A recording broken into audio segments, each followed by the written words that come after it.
the Lord. Mara. Hallelujah. Praise the Lord.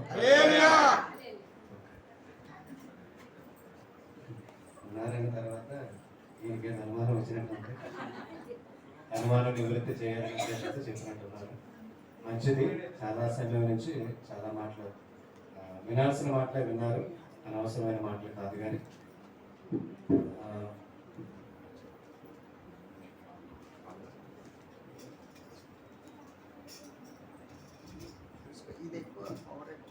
Praise the lord.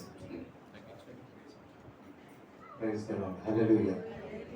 Okay, so ఈ విధంగా ఇక్కడ ప్రస్తుతము సంఘకాపరిగా పరిచయంలో కొనసాగుతున్నటువంటి అంకుల్ గారు ఫోన్ చేసి ఇలాగ రాయ్ అంకుల్ బర్త్డే ఉంది, పుట్టినరోజు, సో ఒక హాఫ్ అన్ అవర్ మీరు వచ్చి వాక్యం షేర్ చేసుకోండి అని చెప్పారు.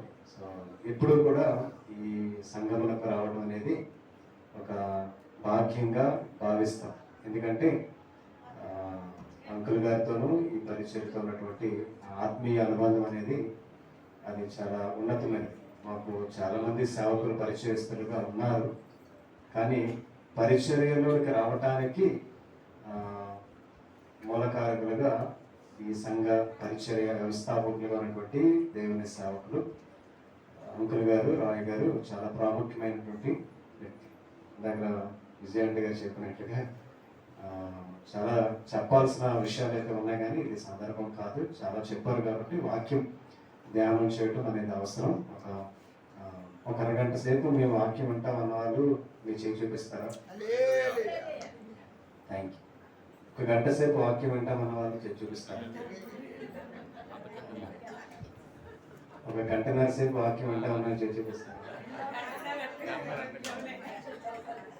మన మాట అవునంటే అవును, కాదంటే ఓకే. సమయం చాలా విలువైనది, సమయం పాటిస్తారు. నాకు కూడా సమయం అంటే చాలా ఇష్టం. ఒక 20 నిమిషాలు దేవుని వాక్యం మనము ఆలోచన చేసిన తర్వాత ప్రార్థన చేసుకొని ముగించుకుంటాం. మీ మనసు కుదిరిపడింది అనుకుంటారు, రైట్? ఓకే, అందరూ రిలాక్స్ అయ్యారు. చాలా మంచి ఆహ్లాదకరమైనటువంటి వాతావరణంలో ఏంటి, బయట విపరీతమైన వేడి వాతావరణం, కానీ చక్కని ఏసీలు ఏర్పాటు చేస్తారు. సో మంచిది, కానీ ప్రమాదం కూడా ఉంది. చల్లని వాతావరణంలో ఏం జరుగుతుంది? సూక్ష్మజీవులు ఎత్తి మీద వాలుతాయి. అవి ఏం చేస్తాయి? చక్కగా టీవీ సీరియల్ చూసేటప్పుడు పడుకోరు, పక్కింటితో మాట్లాడినప్పుడు పడుకోరు, గొడవాడినప్పుడు పడుకోరు, దేవుని మందిరంలో అందరూ కాదు కొంతమంది వాక్యం వినేటప్పుడు పడుకుంటారు. అలాంటి ఆత్మలు ఏమైనా ఉంటే యేసునామములో పోవును గాక. రైట్, ఒక 3 మాటలు చెప్పి నేను వాక్యాన్ని ముగిస్తాను. ఇది సందర్భానుసారంగా సో దేవుని సేవకుల బట్టి ప్రభువును నిద్రించిన దైవజనుల రాయ్ గారిని బట్టి ప్రత్యేకమైన వందనాలు. ఆయన జన్మదిన సందర్భంగా సంఘం అందరికీ కూడా ఈ విధంగా రావటం దేవుని సంఘం బట్టి చాలా సంతోషం. మీ అందరికీ కూడా ప్రత్యేకమైనటువంటి వందనాలు తెలియజేస్తాం. దావీదు అనేటువంటి ఒక వ్యక్తిని గురించి మనందరికీ కూడా తెలుసు. చిన్నపిల్లల దగ్గర నుంచి కూడా వృద్ధాప్యంలో ఉన్న వారందరికీ కూడా దావీదు అనేటువంటి వ్యక్తి తెలుసు. దావీదు గురించి నాకు తెలియదు అన్నారు ఇక్కడ. సో అందరికీ కూడా దావీదు, డేవిడ్ గురించి తెలుసు. పరిశుద్ధ గ్రంథంలో దావీదును దేవుడు ఒక ఉన్నతమైనటువంటి స్థాయిలోనికి దేవుడు హెచ్చించారు. ఏమండి, ఒంటరిగా ఉన్నటువంటి తన జీవితాన్ని ఒక గొప్ప మహారాజుగా దేవుడు తన జీవితాన్ని మార్చివేశాడు. పరిశుద్ధ గ్రంథంలో మనం గమనించాల్సిన విషయం ఏంటంటే, ఎలాంటి వారినైనా అద్భుతంగా మార్చగలిగిన శక్తి దేవునికి మాత్రమే ఉంది. ఆమేన్. అది పరిశుద్ధ గ్రంథంలో ఉన్న వ్యక్తులు కావచ్చు, ఆ పరిశుద్ధ గ్రంథాన్ని చదివి ప్రభువుని వెంబడిస్తూ విశ్వసించిన వారి జీవితాల్లో కావచ్చు, ఎవరి జీవితాల్లోనైనా సరే స్థాయికి తగినట్టుగా కాక ఊహించని స్థాయికి మార్చగలిగేటువంటి శక్తి దేవునికి మాత్రమే ఉంది. రైట్? సో దావీదు తన జీవితంలో ఒక 3 ప్రాముఖ్యమైన విషయాలు మనం జ్ఞాపకం చేసుకోవాలి. ఒకటి, దావీదు తను ఎలా జీవించాడనంటే, మొట్టమొదట దేవుని విషయంలో చాలా అద్భుతంగా జీవించాడు. 2, మనుష్యుల విషయంలో దావీదు చాలా ఉన్నతమైన స్థాయిలో జీవించాడు. ఫీడ్బ్యాక్ వస్తున్నట్టుంది కదా కొంచెం. హలో, ఓకే, బాగానే వస్తుంది కదా. రైట్. సో దావీదు మొట్టమొదట దేవుని విషయంలో చాలా శ్రేష్టమైన స్థాయిలో జీవించాడండి. రెండవది, తన చుట్టుపక్కల ఉన్నటువంటి ప్రజల విషయంలో చాలా అద్భుతంగా జీవించాడు. మూడవది, ఒక ముగ్గురు ప్రాముఖ్యమైనటువంటి వ్యక్తుల చేత సాక్ష్యాన్ని సంపాదించుకొని వారి ద్వారా కొన్ని మాటలు రాయించుకుని తన జీవితాన్ని ముగించాడు. ఏంటంటే మొట్టమొదటిది ఏంటంటే దేవుని విషయంలో చాలా శ్రేష్టమైన స్థాయిలో జీవించాడు. రెండు, తన చుట్టుపక్కల ఉన్న మనుష్యుల విషయంలో చాలా అద్భుతంగా జీవించాడు.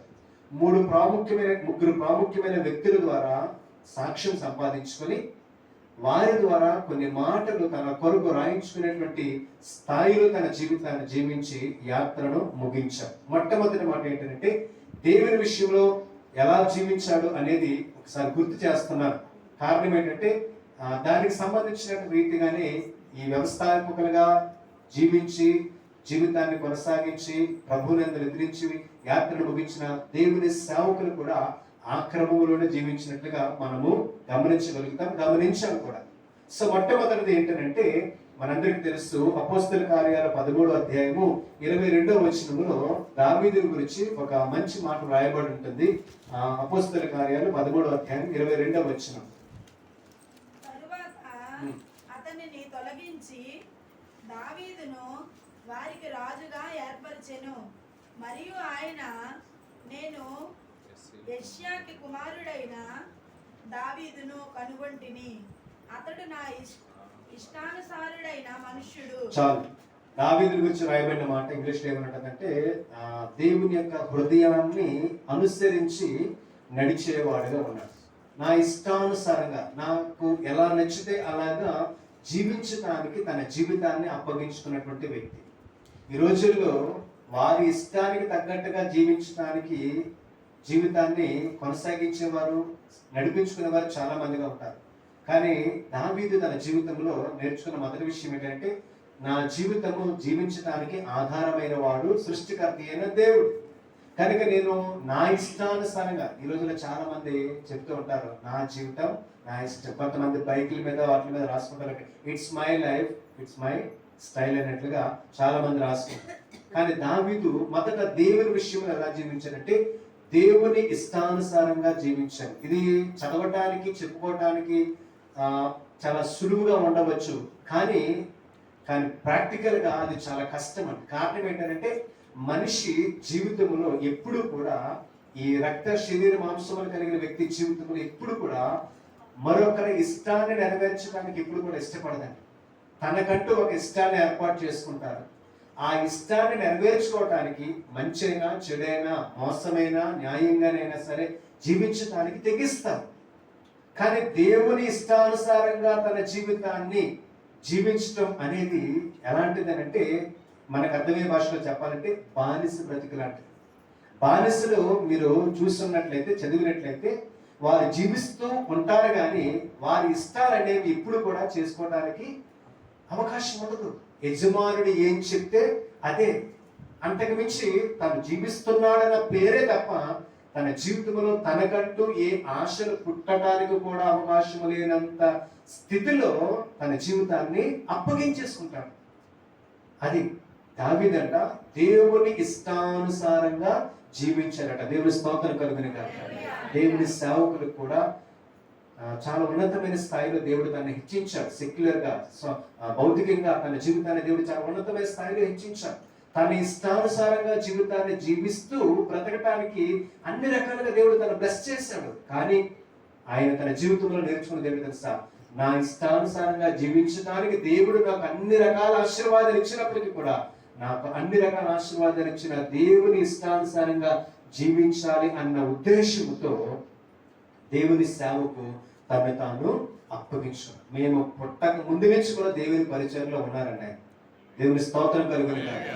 దేవునికి స్తోత్రం కలుగును గాక. సో దేవుని ఇష్టానుసారంగా దావీదు జీవించాడంట. దేవుడు సాక్ష్యం చెప్తూ ఉన్నాడు. మన పక్కింటో సాక్ష్యం చెప్తేనే మనము ఆకాశం అంత స్థాయిలో పైన ఉన్నట్లుగా ఫీల్ అయిపోతాం. అలాంటిది సృష్టికర్త అయిన దేవుడే ఒక వ్యక్తుల గురించి సాక్ష్యం చెప్పాడంటే అది ఎంత ఉన్నతమైనటువంటి విషయం అండి. ఒక టీచర్ గాను, ఒక రాజకీయ నాయకుడు, ఒక పెద్ద ఆయన మన గురించి చెప్పాడు అనుకోండి, మనం ఎలా ఫీల్ అవుతాం? అంతకు మించి ఊహించుకొని గొప్పగా ఫీల్ అయిపోతాం. అలాంటిది దేవుడే ఒక వ్యక్తిని గురించి సాక్ష్యం చెప్పాడు. దావీదు దేనికోసం ఆరాటపడేవాడు తెలుసండి? మనుషుల మెప్పు కోసం, సాక్ష్యం కోసం కాదు. దేవుని చేత జీవితంలో ఒక మంచి సాక్ష్యాన్ని సంపాదించుకొని చచ్చిపోవాలి అని డిసైడ్ అయ్యాడు. అలా సంపాదించుకున్నాడు. ఏంటో తెలుసా? దావీదు అందరిలాంటి వాడు కాదు. నా ఇష్టానుసారంగా జీవించడానికి ఇష్టపడిన వాడు. చాలా ఈ సాక్ష్యం. దేవుని సేవకులు కూడా ఏ సాక్ష్యం సంపాదించుకొని వెళ్ళారు? దేవుని ఇష్టానుసారంగా జీవించాడు, పరిచర్య ప్రారంభించాడు. ఆ పరిచర్య కొనసాగింపడానికి ఆయన ఎంతో ప్రయాసపడ్డారు. దేవుని ఇష్టానుసారంగా ఈ ప్రాంతంలో పరిచర్య చేయడం. ఎవరు వెళ్తారు అన్న ప్రశ్నలకు ఎంతో మంది రిజెక్ట్ చేసి ఉండొచ్చండి.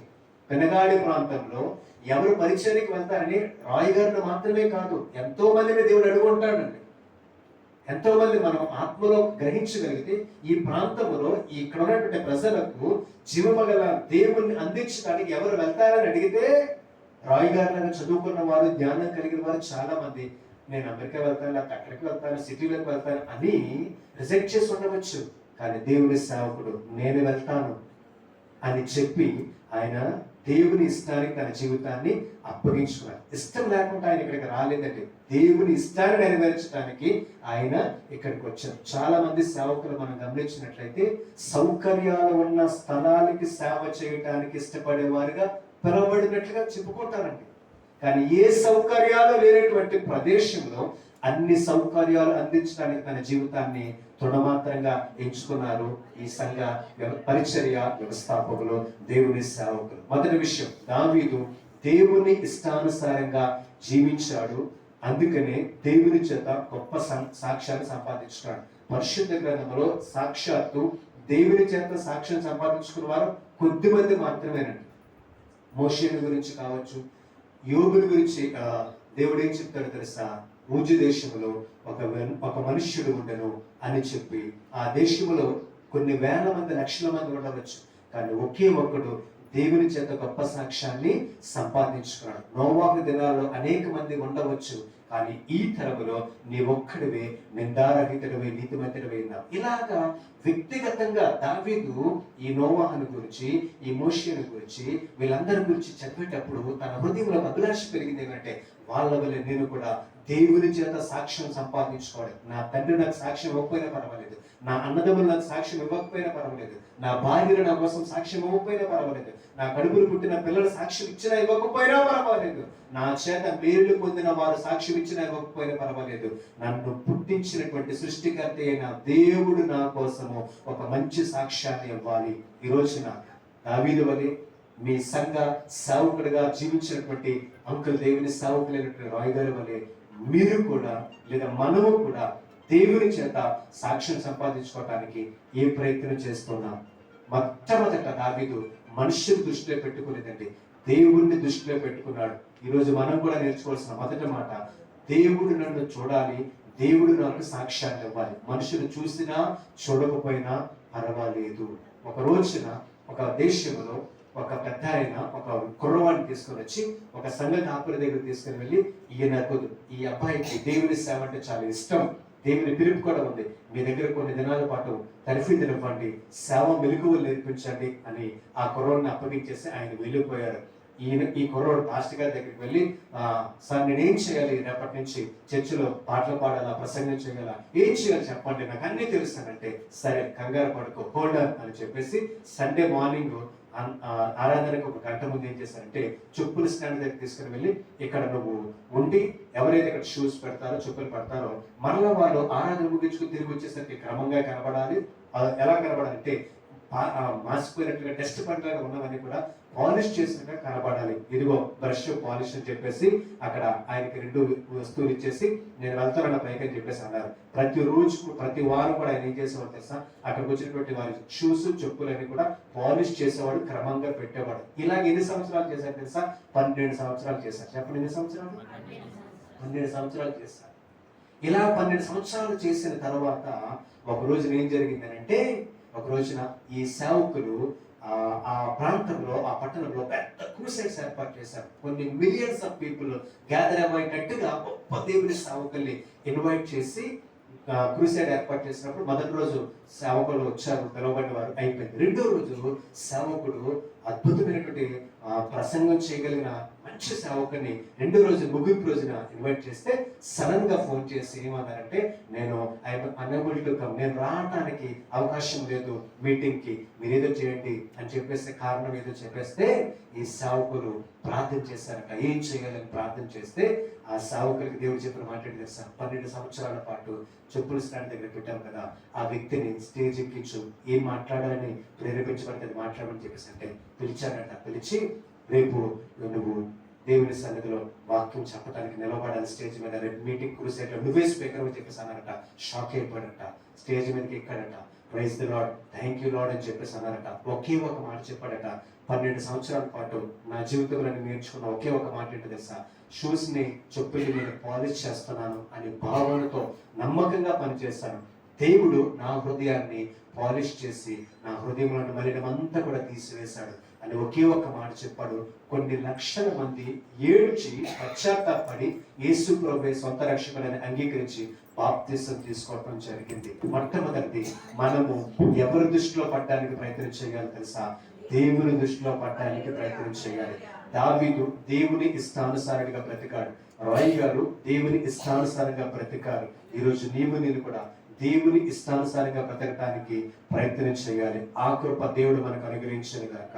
మొదటి పాయింట్. ఇక రెండో పాయింట్ దగ్గరికి వచ్చినట్లయితే 2వ సమూయేలు గ్రంథము 21వ అధ్యాయము 17వ వచనం. ఒకసారి దేవుని స్తోత్రం చెప్పండి అందరూ. హల్లెలూయా. రైట్. 21వ అధ్యాయము 17వ వచనం. 2 శామ్యూయల్ 2వ సమూయేలు గ్రంథము 21వ అధ్యాయము 17వ వచనం. సిరియా కుమారుడైన అభిషై రాజును ఆదుకొని ఆ ఫిలిస్తీన్ను కొట్టి అభిషై రాజును ఆదుకొని ఆ ఫిలిస్తీన్ను కొట్టి చంపెను. ఓకే. దావీదు జనులు దీన్ని చూచి ఇశ్రాయేలీయులకు దీపమగు నీవు ఆరిపోకుండానట్లు. చాలు. రెండో మాట ఇప్పుడు నా వైపు చూడాలి. మీరు తర్వాత కంటిన్యూ చేసి 3వ క్లాసులకు వెళ్ళిపోద్ది ధ్యానం చేసి. ఇప్పుడు నా వైపు చూడండి. Praise the lord. హల్లెలూయా. కొంతమంది ఇంటి దగ్గర బైబిల్ చదవడం అలవాటు లేని ఏం చేస్తారంటే, ఇక్కడ రెఫరెన్స్ చెప్తే బైబిల్ చదివి ఆ ఒక్క మొక్క చదవరు, మొత్తం కింద పైన చదివేస్తారు. వాళ్ళ ప్రసంగం ప్రిపేర్ అయిపోతారు, 3వ క్లాసులకు వెళ్ళిపోతారు. నాకు తెలుసు ఇలాంటి మర్మాలన్నీ కూడా. రైట్. ఇక్కడ దావీదు గురించి చెప్పండి. మరొక మాట ఏంటంటే, దావీదు యుద్ధములో అతడు సమస్యలిపోతే శత్రువు ఒకటి చూసి దాసుడు ఏమంటాడంటే, దావీదు సమస్యలిపోయాడు, ఆడు ప్రాణంతో చక్కగా ఉన్నాడంటే మామూలుగా ఉండదు, కనుక సమస్యలిపోయాడు కాబట్టి ఇప్పుడు అవకాశం వచ్చింది చంపేస్తానంటే చంపడానికి ప్రయత్నం చేస్తాడు. అభిషేకమైనటువంటి దాసుడు ఏం చేస్తాడంటే, దావీదు యొక్క సేవకుడు ఏం చేస్తాడంటే కనుక్కొని అతన్ని చంపి దావీదుని ఆదుకుంటాడు. ఈ లోపు జనాలందరూ కూడా వచ్చేసి ఏమంటారంటే, అమ్మో రాజుగారికి ప్రమాదం మాటిందని చెప్పేసి దగ్గరకు వచ్చి ఏమంటారంటే, జనులు దావీదుతో ఏమంటారంటే, నీవు సాధారణమైన వ్యక్తివి కాదు, ఇశ్రాయేలీయులకు దీపం వంటి వాడివి, నువ్వు ఆరిపోవడానికి వీల్లేదు. దావీదు మొదట దేవుని విషయంలో ఒక సాక్ష్యాన్ని సంపాదించుకున్నాడు, ఇష్టానుసారమైన వాడు, హృదయానుసారం. రెండవది, మనుష్యుల దృష్టిలో తను ఎలాంటి జీవితాన్ని జీవించి యాత్రను ముగించడానికి ప్రయత్నం చేశారంటే, ఇశ్రాయేలీయుల కంట ఎలాంటి వాడంట, దీపం వంటి వాడు. ఒక్క మాటలో మనం ఆలోచన చేస్తే మనలో మనమాట, దావీదు వ్యక్తిగతంగా ఏ సుఖాన్ని అనుభవించారు చెప్పండి? శరీర సుఖం. దావీదు మానసికంగా ఏ రకమైన సంతోషాన్ని అనుభవించాడు? ఒంటరిగానే తన జీవితము ఎక్కడికి వెళ్ళబడింది? పశువులు మేపటానికి, గొర్రెలు మేపటానికి వెలువెళ్ళబడ్డాడు. అన్నదమ్ములు యుద్ధంలో నైపుణ్యాలు నేర్చుకుంటూ ఉంటే సౌలు దగ్గర దావీదు తన చిన్న వయసు నుంచి ఒంటరితనంలో గురయ్యాడు. పోని గొలియాతును చంపాడు, మంచి ఘనతను సాధించుకున్నాడు. సౌలుకి ఏమైపోయాడు? అల్లుడిగా అయిపోయాడు. అప్పటి నుంచి పొలపాల్పు మీద తన జీవితం కొనసాగించబడిందా? అక్కడ కూడా సముద్ర ద్వారా ఏం చేయబడ్డాడు? విషపు చూపు చొప్పబడి ప్రాణాపాయ పరిస్థితులకు వెళ్ళిపోయి చెప్పబడ్డాడు, తరమబడ్డాడు. గుహల్లోను అక్కడ ఇక్కడ చాలా రకాలుగా ఇబ్బందులు పడ్డాడు దావీదు. ప్రాణాలు కాపాడుకోవడానికి ఎక్కడెక్కడో తిరగడం. చివరికి ఎలా తయారైపోయాడంటే వెర్రిలోడు అయిపోయినట్లుగా ఆ రాజు దగ్గరికి ఏమైపోయాడు? వెర్రివాడి వలె నటించాల్సి వచ్చింది. అంటే దావీదు తన ప్రాణాలు కాపాడుకోవడానికి ఎంత తాపత్రయపడేవాడు. ఒంటరిగా గమనిస్తరిగా ఉండేటప్పుడు తృణీకరించబడిన జీవితమే. వివాహం అయ్యి సౌలిట్లోకి వచ్చిన తర్వాత, గులేత చెప్పిన తర్వాత తరమవేయబడిన స్థితి. పోని రాజు అయిపోయాడు, అన్ని కూడా బాగానే ఉన్నాయి, ఎవరు శత్రువులు లేరు అని అంటే ఇంటి పోరు తనకి. తన కొడుకులు ఏం చేశారు? అదోనియా ఏం చేశారట? రాజు అయిపోతున్న తలనొప్పి. అబ్షాలోము ఏం చేశారు? దావీదుని చంపడానికి, కన్న తండ్రిని చంపడానికి ప్రయత్నం చేశారట. ఎక్కడ కూడా తనకు మనశ్శాంతి లేదు, ఆనందం లేదు, సంతోషం లేదు. ఇన్ని రకాలుగా తన జీవితాన్ని కొనసాగించుకుంటేనే ఏం సాక్ష్యం సంపాదించుకున్నాడంటే, దావీదు జనులకు ఏమంటారంటే, నీవు సాధారణమైన వ్యక్తివి కాదు, నీవు ఇశ్రాయేలుకు దీపం వంటి వాడు. దీపము అనేటువంటిది ఎప్పుడు అవసరం అవుతుంది? చీకటి ఉన్నప్పుడు దీపం అవసరం అవుతుంది. దేవుని సేవకులు రాయ్ గారు పెనగాడ ప్రాంతానికి ఎలా జీవించారు? పెనగాడ ఒక్క ప్రాంతానికే కాదండి, శాంతినగరంలో కావచ్చు, ఎక్కడైనా ఆయన ఎక్కడంటే అక్కడ ఆయన ఎస్పెషల్లీ ఇక్కడ పరిచర్యను స్థిరపరిచారు కాబట్టి ఈ ప్రాంతాల గురించి మనం ఎక్కువ చెప్పుకుంటున్నాం. కానీ ఆయన ఎక్కడ పెట్టినప్పుడు కూడా ఒక దీపం వలె, దేవునికి స్తోత్రం కలిగినగా, ఆయన దేవుని చేత తన దీపాన్ని వెలిగించుకొని ఆత్మీయ దీపాన్ని వెలిగించుకున్నారు. కానీ ఆయన తన జీవితాన్ని అనేకులకు దీపం వల్లే బ్రతకటానికి సమర్పణ చేసుకున్నారు. వెలిగించబడిన దీపాలు చాలా ఉండవచ్చు, వెలిగించేటువంటి దీపాలు కొద్దిమందేనండి. మనందరం వెలిగించబడిన దీపాలు, కానీ అందరూ వెలిగించే దీపాలుగా ఉంటున్నారా? లేదే. కొంతమంది సేవకులు వీళ్ళ జీవితాల్లో దీపము వెలిగించబడింది, కానీ ఈరోజు వారు ఎలా ఉన్నారు? వెలిగించే దీపాలుగా ఉన్నారు. ఆమె. సో ఇశ్రాయేలీల కంట దావీదంట ఎలా బ్రతికాడంట? దీపం వల్లే బ్రతికాడట. మరి రాయ్ గారు కూడా అనేక మంది ప్రజలకు, మీకును అనేక మందికి, మాకును అనేక మందికి ఎలా బ్రతికారైనా? దీపము అంటే అర్థం ఏంటి? ఆశ్చర్యకరమైన వెలుగులోనికి నడిపించబడ్డారని చెప్పేసి అంటాం కదా. చీకటిలోను పాపములోను దేవుని ఎరగినటువంటి ప్రజలుగాను, అపరాధముల చేతను పాపముల చేతను చచ్చిన వారిగా ఉండేటప్పుడు దేవుడు సేవకుని ఏర్పాటు చేసుకుంటే ఆ సేవకులు దేవుని పిలుపుకు లోబడి అనేక మంది జీవితాలు ప్రభు వైపు ఆకర్షింప చేయబడటానికి ఒక దీపం వల్లే పనిచేస్తారు. దీపము వెలుగును, చీకటిని తొలగింపు చేస్తుంది, మార్గంలో చక్కగా నడవటానికి ఆయన వాక్యం సన్నిస్తుంది కదా. ఏమేనంటే, నీ వాక్యము నా పాదములకు దీపమును, నా త్రోవలకు వెలుగు. ఇశ్రాయేలుకు దీపం వంటి వాడు నువ్వు సాధారణమైన వ్యక్తివి కాదు. రాయ్ గారు కూడా అనేక మంది ప్రజలకు, ఈ ప్రాంత ప్రజలకు ఒక దీపం వల్లే ఆయన ఏం చేశారట? పని చేశాడు. దేవుని స్తోత్రం కలిగింది కాదు. హల్లెలూయా. జర్మనీలో మనందరికీ తెలిసినటువంటి విషయం ఏంటంటే, లైట్ హౌస్ గురించి ఎంతమందికి తెలుసు? లైట్ హౌస్ పడవలు, ఓడలు గమ్యానికి చేరటానికి ఏం చేస్తారు? Light house. మన విశాఖపట్నంలో కూడా ఒక రోజున ఒక షిప్ ప్రమాదానికి గురి అయ్యేటువంటి పరిస్థితుల్లో గమ్యాన్ని తెలియక వెళ్ళిపోతున్నటువంటి సందర్భంలో ఒక చిన్న రెడ్ మిల్క్ అంటూ ఒక లైట్ కనిపించింది.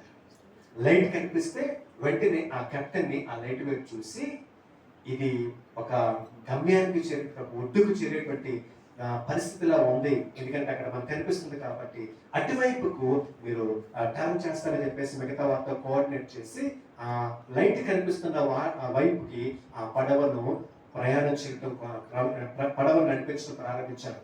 క్రమేపీ ప్రమాదములో నుంచి ఆ పడవ తప్పించబడి ఈ లైట్ కి ఎదురుగా నడిపించడం ద్వారా గట్టుకి చేరి వాళ్ళ పడవలో ఉన్నట్టు వారందరూ కూడా ప్రమాదములకు గురవ్వకుండా ప్రాణాలతో బయటపడటం జరిగింది. ఇంతకీ కూడా ఆ లైట్ ఏంటని చెప్పేసి ఆయన దిగి చూస్తే అదేంటంటే, ఆ శిశువుడికి ఆనుకుల దగ్గరలో ఒక చర్చ్ ఉంది. ఆ చర్చ్ పైన ఆయన ఒక సిలువను ఏర్పాటు చేశారు. అది రాత్రి పూట వెలిగించడం అనేది ఆయనకు అలవాటు. కాబట్టి ఆ సిలువ ఏం చేసిందంటే లైట్ రూపంలో లైట్ హౌస్ లాగా పనిచేసి ఆయనకు దారిని చూపించింది. ఇలా జరిగిన కొంతకాలం తర్వాత ఆ లైట్ ని ఆ ప్రాంతం గుండా వెళ్ళేటప్పుడు చూసుకోవటం, చర్చ చెప్పి ఆయన ఆనందించడం జరుగుతుంది. కొన్ని సంవత్సరాల తర్వాత కెప్టెన్ చాలా గ్యాప్ తర్వాత మరలా అదే ప్రాంతం గుండా వెళ్తే అక్కడ లైట్ కనిపించలేదు. లైట్ కనిపించకపోయేసరికి ఏం జరిగిందంటే ఆయన దిగి ఎంక్వైరీ చేశారు. ఇక్కడ ఒక చర్చ్ ఉండేది కదా, ఆ చర్చ్ మీద లైట్ ఉండేది కదా, లైట్ లేదా చర్చ్ లేదంటే, చర్చ్ లేదండి లైట్ లేదండి. ఆ గవర్నమెంట్ వారు ఆయనకు ఈ ఎక్స్టెండ్ చేసేటప్పుడు, రోడ్డు వెడల్పు చేసేటప్పుడు చర్చిని కొట్టేసి పడేశారు. పోనీ ఆ సేవకుడు ఎక్కడ ఉంటారో మీకు తెలుసారంటే, పలానా చోట ఉంటారని మేము విన్నామంటే మరి మాకు పూర్తి వివరాలు తెలియదంటే, ఈ కెప్టెన్ ఆయన ఏం చేశారంటే ఆ సేవకుడు ఎక్కడ ఉన్నాడో వెతికి అడ్రస్ కనుక్కొని వెళ్ళి విషయం అంతా కనుక్కున్న తర్వాత ఆయన గవర్నమెంట్ తో మాట్లాడి ఏం చేశారంటే ఏదైతే ఆయన సైట్ కోల్పోయారో అలాంటిది దానికి 4 రెట్లు ఎక్కువ సైట్ ని గవర్నమెంట్ ద్వారా ఇప్పించి అద్భుతమైన మందిరాన్ని కట్టించి ఏ మందిరం ఏదైతే సిలువ పెట్టబడిందో అదే రకంగా సిలువను పెట్టడం జరిగింది. దానిని బట్టి ఏం చేశారంటే పడవలకు లైట్ హౌస్ ని ఉంటే గమ్యానికి చేరుకోవడం చాలా ఈజీ అవుతుందని చెప్పేసి లైట్ హౌస్ కొట్టడానికి చరిత్ర అలా జరిగింది అనమాట. రైట్, దేవుని స్తోత్రం కలుగును గాక. సో ఇక్కడ మనం చెప్పాలనుకున్న విషయం ఏంటంటే దావీదు తనతో ఉన్నటువంటి ప్రజలతో ఎలా బ్రతికాడంటే వారి జీవితాలకు ఒక దీపం వల్లే బ్రతికాడు. ఈ రోజున మన జీవితాలు కూడా అనేక మందికి వెలుగునిచ్చేటువంటి దీపాల వల్లే ఉండాలి. క్రిస్మస్ మనం ఇంటి మీద స్టార్ పెట్టుకుంటే సరిపోదు, మనమే మెగాస్టార్ లాగా బ్రతకాలి. Praise the lord. మెగాస్టార్ అంటే మీకు చిరంజీవి గుర్తు వస్తారేమో, అర్థమైందండి? ఆయన గురించి కాదు నేను చెప్పేది. ప్రతి ఒక్కరు కూడా ఎలా బ్రతకాలో తెలుసా వారి జీవితాల్లో. దానియేలు గ్రంథంలో మనం చదువుతాం కదా, ఎవరైతే నశించిపోతారో అనేక మందిని ఆయన వైపు తిప్పుతారో వాళ్ళు ఎవరవుతారంట? నక్షత్రాలు. వాళ్ళు మెగాస్టార్లు. ఏంటి వృద్ధుల గురించి బ్రేక్ డాన్స్ వేసి కుర్రోలు పాటు చేసే వాళ్ళు మెగాస్టార్ కాదు. పాపములో నుండి పరిశుద్ధమైనటువంటి యేసు ప్రభు యొక్క జీవితంలోనికి నడిపించే వాళ్ళు నిజమైన మెగాస్టార్. ఈ రోజున దేవుని సేవకుడు ప్రభువుని నిర్ణయించారు. జన్మదినాన్ని జరుపుకున్నటువంటి SSW రాయ్ గారు, ఆయన ఒక నిజమైనటువంటి స్టార్. దావీదంట ఇశ్రాయేలుకి ఎలాంటి బ్రతికాడంట? దీపం వల్లే బ్రతికాడు, ఒక లైట్ వల్లే బ్రతికాడు. వారి జీవితాన్ని వెలిగించాడు. ఎంతమంది అంటే దావీదు ద్వారా మేలులు పొందుకున్నారు. ఒక రోజున సౌలు తరుగుతూ ఉంటే అదుల్లాము గుహలోనికి వెళ్ళి తగ్గిపోతే తల్లిదండ్రులు తెలుసుకొని అక్కడికి వెళ్తే తల్లిదండ్రులతో పాటు ఎవరైనా తెలుసా? అప్పులు కలిగిన వారు, అసమాధానం కలిగిన వారు గుహలోనికి వెళ్ళారట. దావీదు ఒక దీపంలా బ్రతికాడు.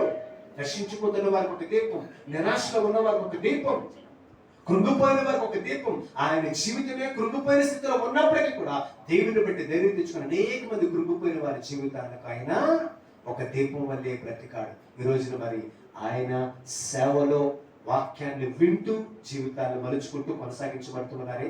ఆయన లేకపోవచ్చు, ఆయన విత్తిన విత్తనపు వాక్కులు ఇప్పటికీ కూడా నిలిచి ఉన్నాయిగా.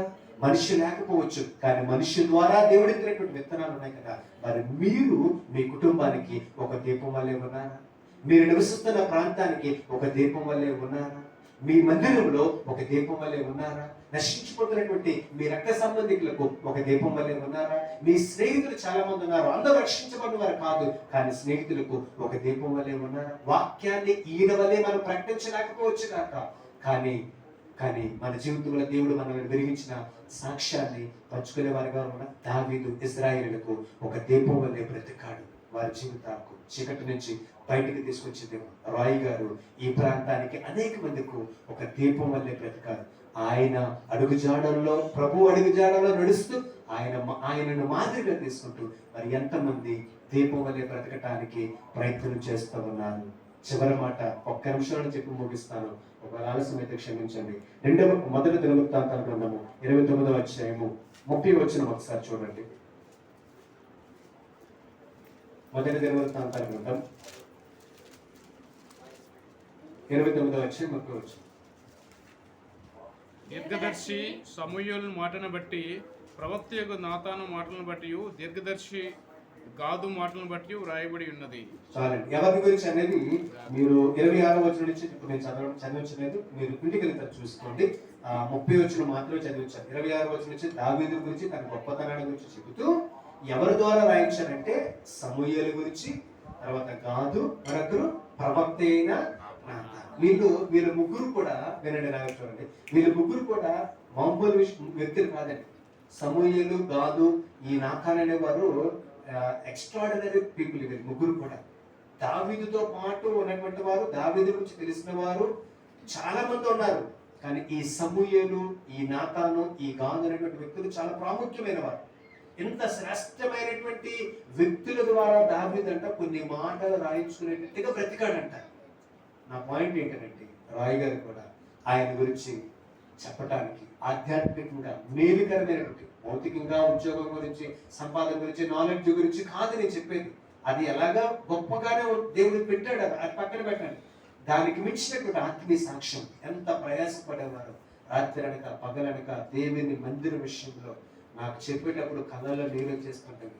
మీరు చూస్తున్నటువంటి ఈ సుందరమైనటువంటి ఈ వాతావరణము ఆయన పడినటువంటి కష్టానికి ఒక మచ్చుగా మాత్రమే. ఇంకా చాలా మంది రానున్న దినాల్లో ఆయన చాలా ప్రయాసపడ్డారండి. స్పిరిచువల్గా ప్రయాసపడ్డారు, ఆత్మలో పోరాడుతూ, ప్రార్థనలో, ఫిజికల్గా డ్యూటీ. ఎప్పుడు చూసినప్పుడు కూడా నాన్న అనుకుని ఎక్కడ పెనగాడు వెళ్తానన్నాడు. ఇప్పుడు ఫోన్ చేసిన ఎప్పుడైనా సరే నేను ఇప్పుడు వెళ్ళినప్పుడు కూడా పెనగాడి గురించి చర్చి చూసేవారు. ఎప్పుడైనా మా దగ్గరికి వచ్చేటప్పుడు నన్ను పిలిచేవారు ఫోన్ చేసి, నాన్న మీ చర్చిలో ఇలా ఉంది కదా. అప్పటికే ఆయన అన్ని చేసినప్పుడు కూడా ఏదో ఒక ఆశ, ఏ లోటు ఉండకూడదు, ఏ లోపం ఉండకూడదు. వచ్చేవాళ్ళు 10 మంది అయినా వాళ్ళకి అన్ని రకాలు కూడా మంచి వాతావరణం, వారికి ప్రతి నిమిషం కూడా దేవుని సేవ విషయంలో, మందిరం విషయంలో, అహర్నిశలో కూడా ప్రయాసపడుతూ ఉండేవారు. సాక్ష్యం సంపాదించుకొని వెళ్ళారు. ఈ రోజున మరి ఆ మాదిరికరమైనటువంటి ఉపదేశ క్రమములో పెంచబడుతూ కొనసాగించబడుతున్నటువంటి సంగమా, ఆయన జన్మదిన సందర్భంగా ఆయన కొరకు దేవుని మహిమార్థమై ఆయనకు సాక్ష్యం సంపాదించేటట్టుగా ఎవరైనా సరే ఒక తీర్మానం తీసుకోగలుగుతారా? శ్రేష్టమైన వ్యక్తుల ద్వారా సాక్ష్యం సంపాదించుకున్నారండి దావీదు. దేవుని హృదయానుసారిగా బ్రతికాడు. ఇశ్రాయేలు అందరికీ కూడా అతడు దీపం వలె బ్రతికాడు. కుటుంబంలో 5 ఉంటే 2కి వ్యతిరేకము, 2కి అనుకూలంగా ఉంటారు ఒక వ్యక్తి. కానీ 4 చేత కూడా మంచి పేరు తెచ్చుకున్న వారంటే చాలా గొప్ప వ్యక్తులు. దావీదు అంట ఇశ్రాయేలు అందరికీ కూడా దీపం వలె బ్రతికాడట. నీవు నేను కూడా అలా బ్రతకాలి, శ్రేష్టమైన సాక్ష్యాన్ని సంపాదించుకోవాలి. దేవుని సేవకులు రాయ్ గారు ఆ విధంగా బ్రతకమని మాదిరి నుంచి వెళ్ళారు. మన ప్రభువుని చూస్తూ మొదట అలాంటి సేవకుల యొక్క ఉపదేశాన్ని గట్టిగా చేతపరుచుకొని ఆయన జీవితాన్ని మాదిరిగా తీసుకొని ప్రభు మహిమార్థమే సంఘములో ఉన్నటువంటి మీరు మనమందరం కూడా ఆయనకు మహిమకరంగాను రాయ్ గారి యొక్క పేరు నిలబెట్టేటట్టుగా సాక్షులుగా బ్రతకడానికి దేవుడు మనందరికీ కూడా, మీ అందరికీ కూడా కృపను అనుగ్రహించునుగాక. చిన్న ప్రార్థన చేసుకుందాం. మిక్కిలి కృపగల తండ్రి, పరిశుద్ధుని ప్రభువా, ఈ రాత్రికాల సమయంలో చిన్నమంతగా కూడి నీ సన్నిధిలో మేము ఉన్నాము. సమస్త మహిమ, ఘనత, ప్రభావములు ఒక్కరికి మాత్రమే చెందునుగాక. నీ సేవకుని మీరు ఒక సాధనంగా వాడుకున్నారు. ఈ ప్రాంతానికి ఒక దీపం వల్లే మీరు నిలవబెట్టారు ప్రభా. అనేక జీవితాలకు ఆశీర్వాదకరంగా మీరు నిలవబెట్టారు. ఆయన నోటి నుంచి వచ్చే ప్రతి మాట మనిషిని ప్రభావితం చేసేటట్టుగానే మీరు పెట్టారయ్యా.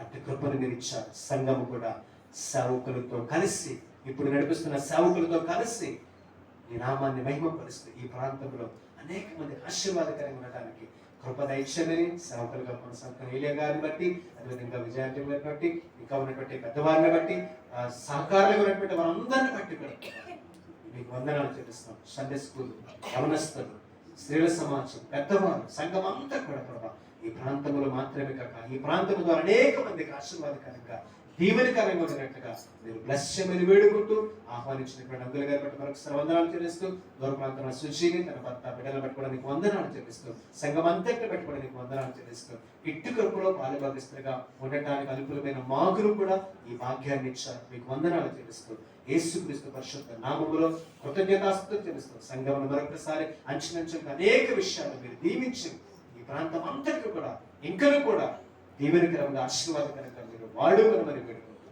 యేసు పరిశుద్ధ నామములో ప్రార్థించడుగుతున్నాము పరమ తండ్రి.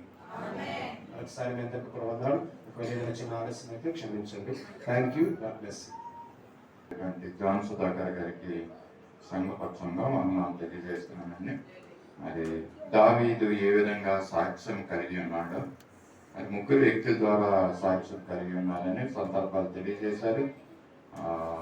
దేవుని చేత సాక్ష్యం పొందాడు. దేవుడు నా హృదయానుసారుడని దావీదుని మనం గమనించాం.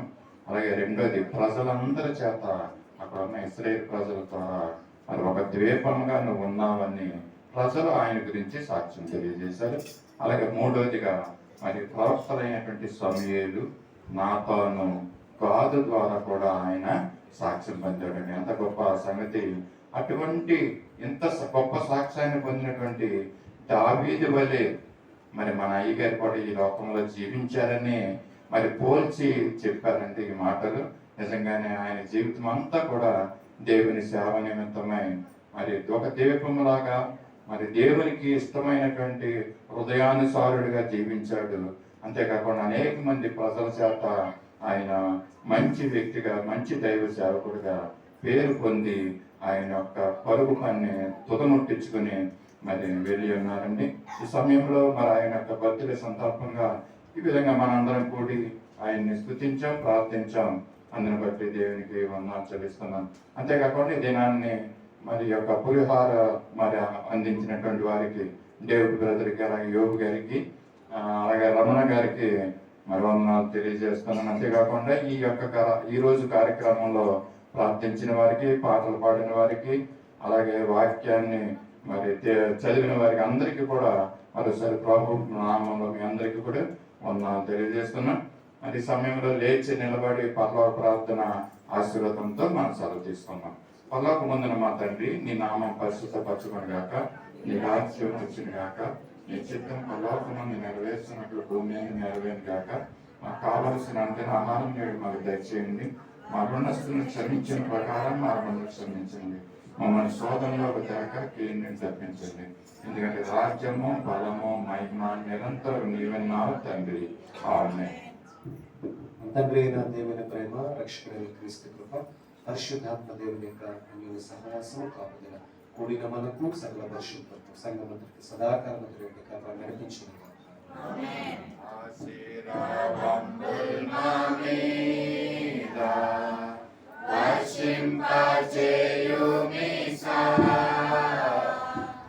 ఆశతో నా